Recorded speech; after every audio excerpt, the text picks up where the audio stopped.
Okay, what I'm going to do in this video is take you through several simulations for electric fields, and this one is on the PHET Colorado site, phet.colorado.edu. You'll see it on the next slide. Colorado actually has an amazing number of simulations, many involving electrostatics and electric fields, so it's a very, very useful resource, and it's kind of fun to use a lot of the simulations. So what I'm going to do is I'm going to take a positive charge here, and these are each 1 nanocoulomb. You can see that over here. I'm going to stick it out here, and over here we have the option of showing electric fields, and this is really the only one of these that I'm going to do right now. I guess we could show numbers, but tape measure, that type of thing. If we really wanted to get very specific about things, we could do all sorts of stuff. I'm not going to worry so much about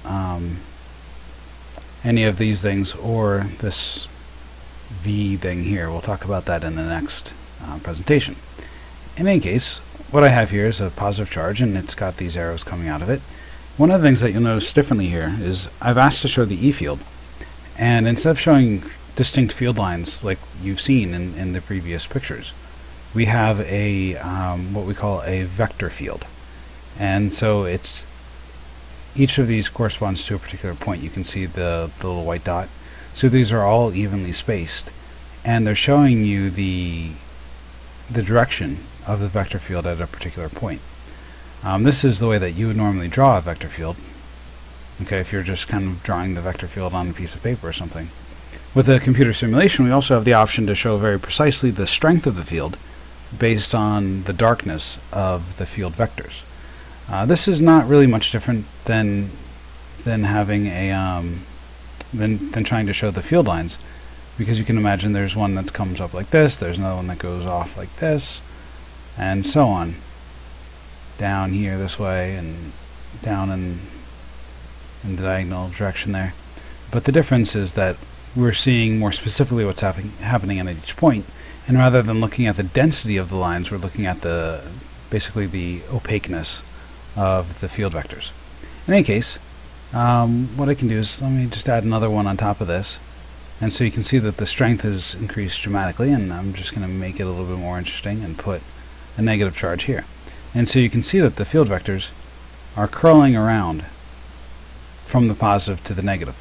But another thing that I want you to notice is that off to this side over here, it's as if there's no field, and pretty much there is no field. And it's because this electron, or not electron, this negative charge is basically, you could say, capturing the field that's produced by the positive charge over on the side. However, the positive charge, since there's two of them, is still able to produce a fairly large field. And the field that it produces is fairly large in this direction. If I were to move this in closer, you'll notice that eventually you start to get to the point where it's no different than if we just had one positive charge by itself. Okay, but I'll leave it like this for now. Now these things right here, these E-field sensors, these are basically your positive test charges. And I'm going to turn off the E-field for now. And this is really how you tell what an electric field is doing. What is its size? What is its direction at a particular point? Because nature doesn't just show us those field vectors. We actually have to put something nearby and see what it does. So you can see that as I move it further away, the force on it gets smaller. As I move it in closer, the force gets bigger and bigger and bigger, and it increases dramatically, and that's because of the 1/r² ratio. Now if I move it over onto this side, you can see it's huge again because it's being repelled by these ones and attracted by this one. But if I get it onto this side, right, it's being attracted by this, but it's being repelled by those. And as I move it further away, we see that those interactions, the repulsiveness of this and the attractiveness of this, are pretty much canceling out, and so we get about 0. Now you can get a good idea for what the field looks like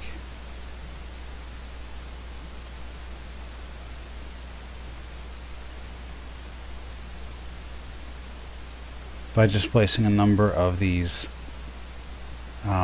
E-field sensors, as they call them, the positive test charges, and you can get an idea for what the field looks like. And it's pretty chaotic and jumbled from this description of it.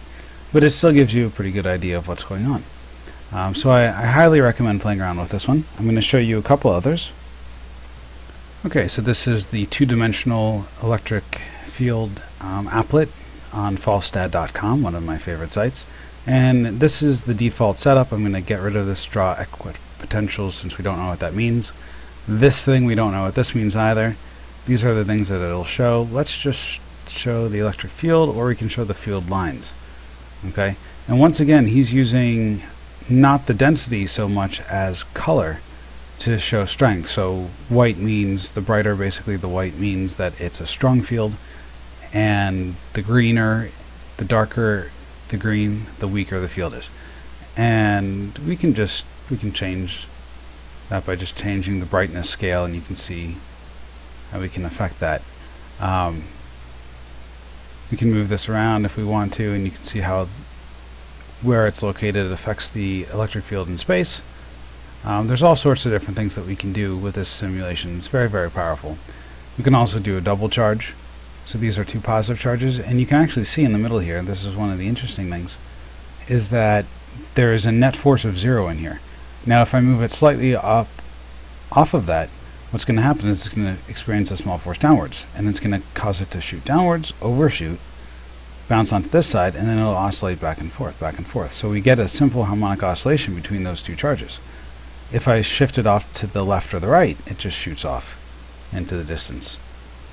This would be a dipole, and you can see that because I've got this positive and negative interacting, off to the sides the field gets very, very small very, very fast, and the closer I have them together, the less influence they have on the surrounding area.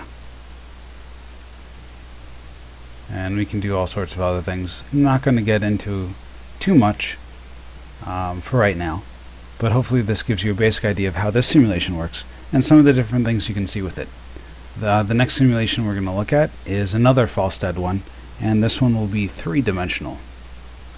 Alright, now these 3D simulations that Falstad has made are pretty amazing. So right here we have a positive chest charge, and what they're showing us are basically the velocities of the particles, the positive test charges that are around it. And you can see that off to the sides, they're not moving that vigorously, but as they get in closer, they're accelerating, and so obviously they're going to go a lot faster. Now I could also show the field lines, and this is much more of what we're accustomed to seeing, only it's in 3 dimensions, which is really phenomenal.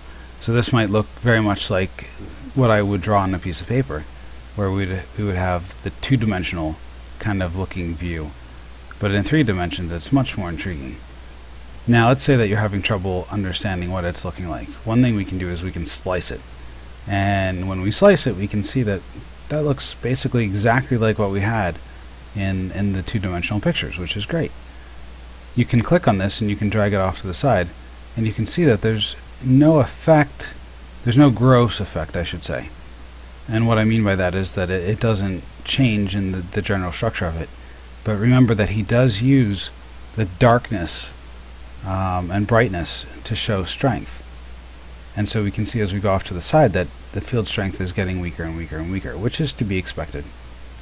And you can slice it any which way you like. You can slice it Y, you can slice it Z. And one of the beautiful things about this is because it's symmetrical in all 3 directions. And this is something that we'll definitely exploit, particularly when we get into studying this in more depth in AP. Let's look at a couple of the other options. One thing that we can do here is let's look at a double point charge. Okay, so no slicing in this case. And what we see here is that, first of all, in this region, there is a field, and it is radiating outwards just along this one plane. So any point charge that's slightly off of center is going to radiate outwards. But if it's exactly in the center, it can't do anything because it's being pushed, you could think, equally in all directions. And there's no side to side in a case like this. So we can see pretty clearly what that 3-dimensional aspect looks like. Here we have a new option. We can change the charge separation, and we can see the impact that that has on the field strength. And let's do one now. That's your dipole. which is pretty cool. And we can also do something like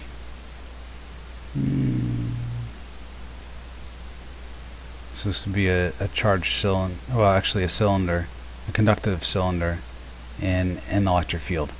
And this type of a formulation is something that we'll definitely get into in AP. For now, not entirely necessary, although I would draw your attention to the fact that the field lines do go in perpendicular to the surface. And if we add some more to make it a little bit denser, so you can see all of this, one thing that I'll do is I'll slice it a little bit. No, not that way. Z direction. You can see that the fields are all perpendicular. We're going to do one last simulation, and this one will be pretty quick as well. Alright, this is a pretty simple applet, and you can use this button here to make different size charges. So let's make this one up 3, and I just click.